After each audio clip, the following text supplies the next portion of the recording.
Welcome back. Bulletin کا آغاز کرے۔ وزیراعظم شہباز شریف نے ایوان صدر میں صدر مملکت آصف علی زرداری سے ملاقات کی ہے اور اس ملاقات میں ملک کی مجموعی سیاسی معاشی صورتحال، افغانستان سے متعلق امور اور خطے کی بدلتی ہوئی صورتحال پر تفصیلی گفتگو کی گئی۔ نائب وزیر اعظم اسحاق ڈار، وزیر داخلہ محسن نقوی، وزیر قانون اعظم نذیر طارڑ، ڈاکٹر عاصم بھی شریک تھے۔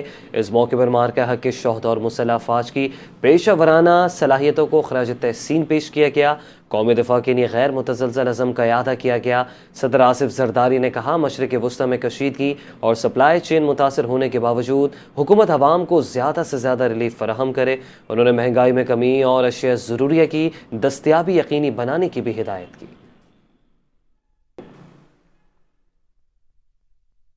قومی اسمبلی میں مارکہ حق کی کامیابی کی سالگرہ کے موقع پر افواج پاکستان کو خراج تحسین پیش کرنے کے لیے متفقہ قرارداد منظور کر لی گئی۔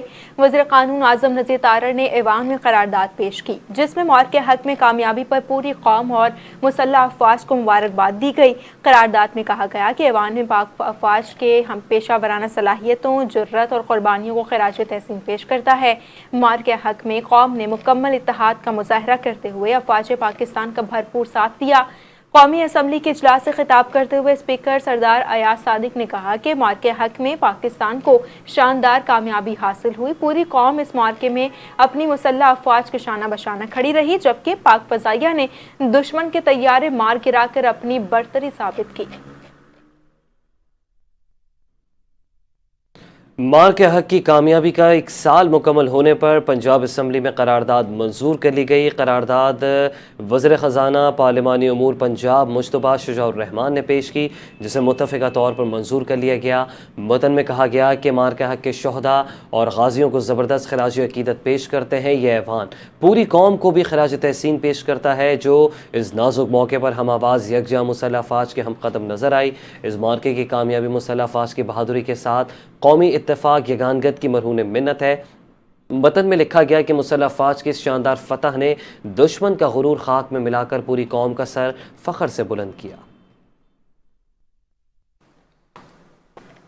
ادھر سندھ اسمبلی میں مارکہ حق کے حوالے سے قرارداد پیش کر دی گئی۔ وزیر اعلیٰ سندھ مراد علی شاہ نے قرارداد پیش کرتے ہوئے مارکہ حق کی کامیابی کے 1 سال مکمل ہونے پر عسکری قیادت اور افواج پاکستان کو خراج تحسین پیش کیا۔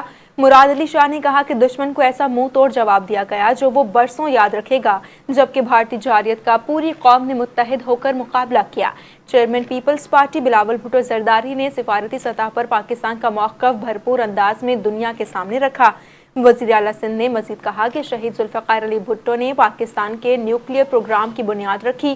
وزیر اعظم شہباز شریف نے پہلگام واقعے کی آزادانہ تحقیقات کا مطالبہ کیا تھا۔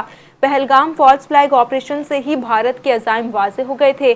بھارت نے ڈرون حملے کے بعد جھوٹا پروپیگنڈا بھی کیا اور کراچی پورٹ سمیت مختلف علاقوں سے متعلق غلط دعوے کیے گئے۔ بھارت نے سندھ کے شہر سکھر کو بھی نشانہ بنایا تھا۔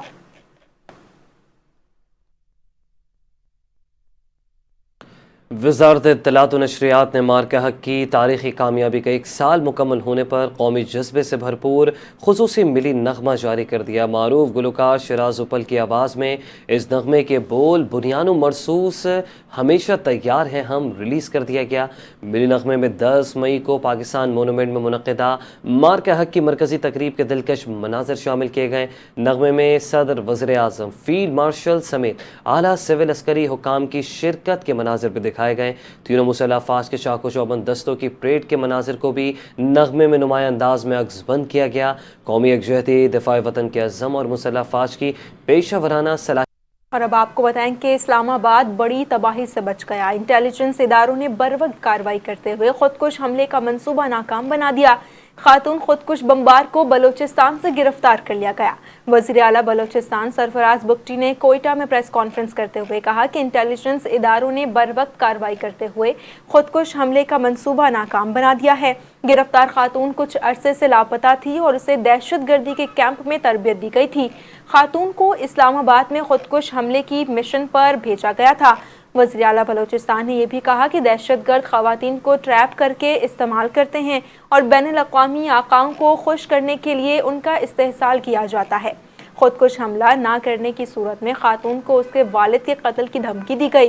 سرفراز بگٹی نے واضح کیا کہ دہشت گردوں کا بلوچ عوام سے کوئی تعلق نہیں، ریاست دشمن عناصر معصوم افراد کو اپنے مذموم مقاصد کے لیے استعمال کر رہے ہیں۔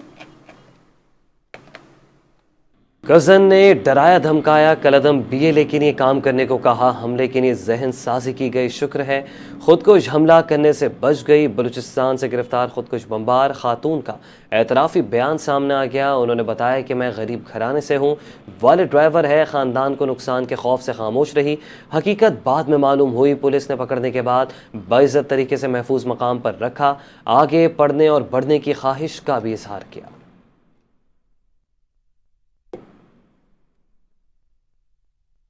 بنو حملے کے ذمہ داروں کے خلاف فیصلہ کن کارروائی کا حق محفوظ رکھتے ہیں۔ پاکستان نے افغانستان کو دو ٹوک پیغام دے دیا۔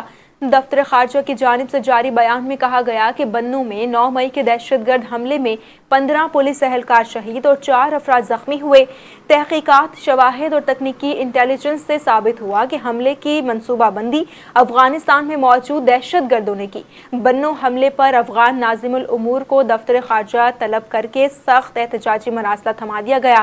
پاکستان کا افغان سرزمین دہشت گردی کے لیے استعمال ہونے پر شدید تشویش کا اظہار۔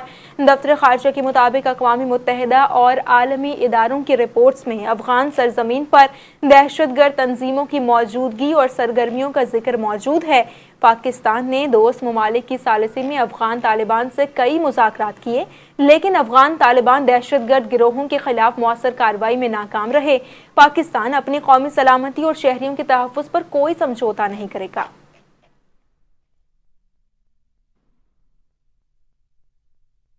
امریکی صدر ڈونلڈ ٹرمپ نے جنگ کے خاتمے سے متعلق امریکی تجویز پر ایران کا جواب مسترد کر دیا۔ صدر ڈونلڈ ٹرمپ نے سوشل میڈیا پر جاری بیان میں کہا کہ ابھی ایران کے نام نہاد نمائندوں کی طرف سے دیا گیا جواب پڑھا ہے جو بالکل پسند نہیں آیا، یہ مکمل طور پر ناقابل قبول ہے اور ایران 47 برس سے امریکہ اور دنیا کے ساتھ تاخیر کا کھیل کھیل رہا ہے۔ امریکی صدر نے ایران کو سخت تنقید کا نشانہ بنایا اور کہا ایران کو کسی صورت جوہری ہتھیار رکھنے کی اجازت نہیں دی جائے گی، امریکہ ان کا یورینیم حاصل کرے کا خدشہ ظاہر کیا، ایران میں دوبارہ حملے بھی کرنا پڑ سکتے ہیں۔ ٹرمپ نے سابق امریکی صدر باراک اوباما پر بھی شدید تنقید کرتے ہوئے الزام لگایا کہ اوباما نے ایران کو مالی اور سیاسی طور پر مضبوط ہونے کا موقع فراہم کیا۔ غیر معقول امریکی مطالبات قبول نہیں، اگر ایران پر جنگ مسلط کی گئی تو بھرپور انداز میں جواب دیا جائے گا، جہاں سفارتکاری کا موقع ہوگا وہاں اس سے بھی استعمال کیا جائے گا۔ ترجمان ایرانی وزارت خارجہ اسماعیل بقائی نے واضح کر دیا۔ پریس بریفنگ کرتے ہوئے کہا کہ سفارتکاری کے بھی اپنے کچھ اصول ہوتے ہیں، ایران ہمیشہ اپنے قومی مفادات اور عوام کے تحفظ کو ترجیح دیتا ہے۔ ایران نے امریکی صدر کی تجویز پر اپنا جواب گزشتہ روز پاکستان کے ذریعے بھجوا دیا تھا۔ امریکی تجویز پر ایرانی جواب متوازن ہے۔ ایرانی وزارت خارجہ کا کہنا تھا کہ پاکستان پیشہ ورانہ انداز میں ثالثی کا کردار ادا کر رہا ہے۔ جنگ ختم کرنے اور آبنۂ ہرمز کو دوبارہ کھولنے کے لیے ایران نے امریکہ کو منصفانہ اور ذمہ دارانہ پیشکش کی ہے۔ ایران نے جنگ کے خاتمے، پابندیوں کے خاتمے اور سمندری راستوں کی بحالی کا مطالبہ کیا۔ ایران کے منجمد اثاثوں کو غیر قانونی طور پر امریکی دباؤ کے باعث منجمد کیا گیا ہے۔ اور جنگ کے خاتمے سے متعلق امریکی تجویز پر ایران کے جواب پر امریکی صدر کا رد عمل کوئی اہمیت نہیں رکھتا۔ ایرانی خبر ایجنسی کے ذرائع کا کہنا ہے کہ ایران میں منصوبے امریکی صدر کو خوش کرنے کے لیے نہیں بنائے جاتے۔ ٹرمپ ایران کے جواب سے خوش نہیں تو ایران کے حق میں بہتر ہے۔ اس سے قبل ٹرمپ نے ٹروتھ سوشل پر جاری بیان میں کہا تھا کہ ابھی ایران کے نام نہاد نمائندوں کی طرف سے دیا گیا جواب پڑھا جو مجھے بالکل پسند نہیں آیا۔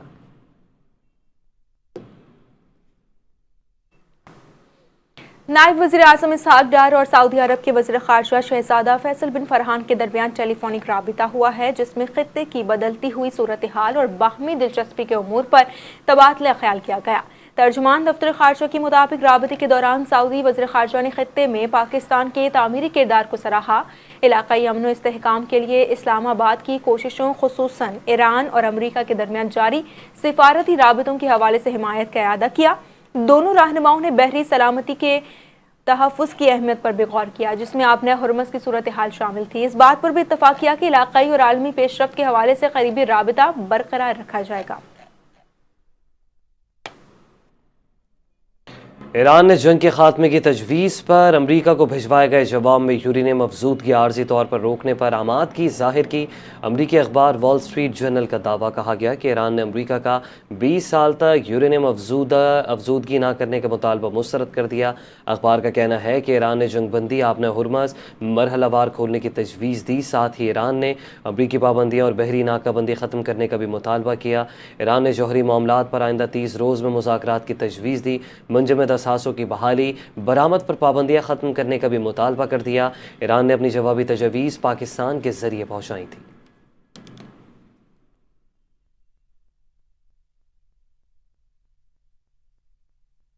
ادھر ایران نے امریکی اخبار وال اسٹریٹ جرنل کی جانب سے جوہری مواد سے متعلق شائع کی گئی رپورٹ کو گمراہ کن قرار دیتے ہوئے مسترد کر دیا۔ ایرانی حکام کا کہنا ہے کہ امریکی اخبار نے حقائق کو غلط انداز میں پیش کیا ہے۔ اصل تجاویز میں تمام محاذوں پر فوری جنگ بندی کا مطالبہ شامل تھا۔ ایران کے موقف اختیار کیا کہ اس نے دوبارہ کسی بھی حملے سے تحفظ کی ضمانت مانگی ہے۔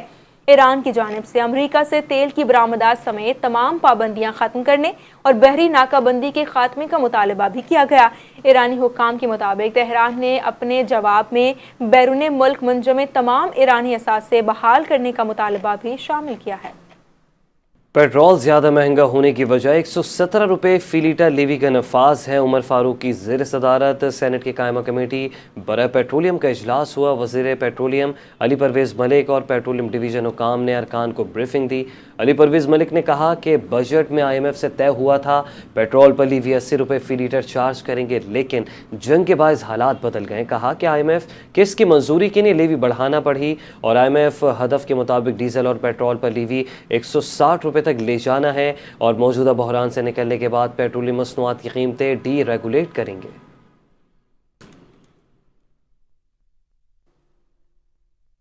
وفاقی حکومت نے جاری کفایت شعاری مہم میں 13 جون تک توسیع کر دی۔ اس حوالے سے کابینہ ڈویژن نے باضابطہ نوٹیفیکیشن بھی جاری کر دیا۔ نوٹیفیکیشن کے مطابق وزیر اعظم نے عمل درآمد کمیٹی کی سفارشات کی روشنی میں کفایت شعاری اقدامات میں توسیع کی منظوری دی۔ حکومت کے فیصلے کے تحت سرکاری گاڑیوں کے لیے ایندھن کی فراہمی میں 50% کمی برقرار رکھی جائے گی۔ کابینہ ڈویژن کے مطابق 60% سرکاری گاڑیاں بدستور بند رہیں گی، جبکہ غیر ضروری سرکاری اخراجات میں کمی کے اقدامات بھی جاری رکھے جائیں گے۔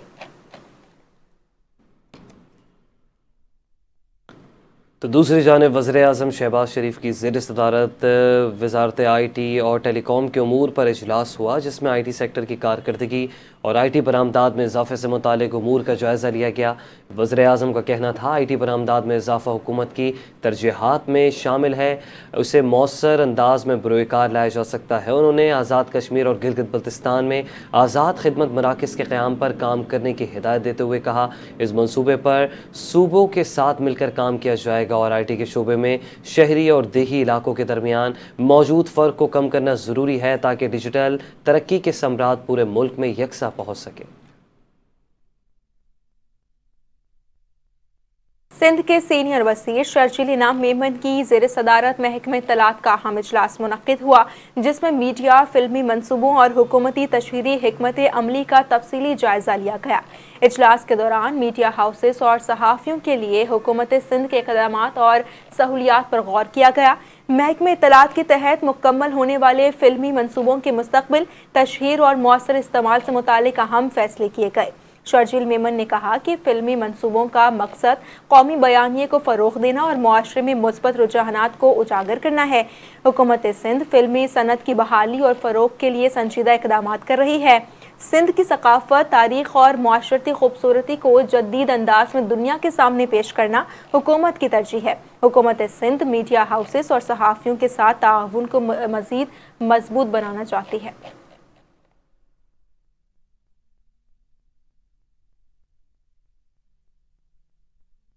کراچی کے علاقے سائٹ سپر ہائی وے میں پولیس نے مبینہ ڈکیت گینگ کے خلاف کارروائی کرتے ہوئے 4 ملزمان کو گرفتار کر لیا۔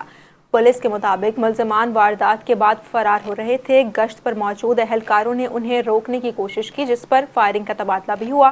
کارروائی کے دوران گروہ کے دیگر ساتھی موقع سے فائرنگ کرتے ہوئے فرار ہو گئے۔